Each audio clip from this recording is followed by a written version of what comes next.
Dalilai 7 da ya sa mutane suke mantuwa. Ka taɓa manta abu cikin seconds kaɗan? Ko ka shiga daki ka manta me za ka yi? Ga dalilai 7 da ya sa hakan ke faruwa. Na farko, rashin barci. Idan baka samun isasshen barci, ƙwaƙwalwarka ba za ta iya adana bayanai yadda ya kamata ba. Barci yana taimako memory. Na biyu, yawan damuwa. Stress yana hana ƙwaƙwalwa aiki da kyau. Idan kana cikin damuwa, za ka fi mantawa da abubuwa. Na uku, yawan amfani da waya. Yawan scrolling da distraction yana rage attention.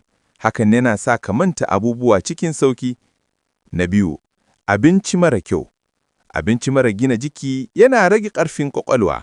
Brain yana buƙatar abinci mai kyau. Na 7, rashin motsa jiki. Exercise yana ƙara jini zuwa ƙwaƙwalwa. Idan baka motsa jiki, memory naka zai iya raguwa. Na 6, yawan tunani. Idan kana tunani da yawa, ƙwaƙwalwa tana cika da bayanai. Hakan yana sa wasu su bace.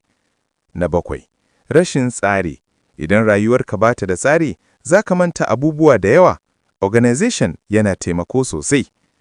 Idan wannan bidiyo ya taimaka maka, ka danna like, ka yi comment, kuma kada ka manta ka subscribe domin ƙarin videos masu amfani.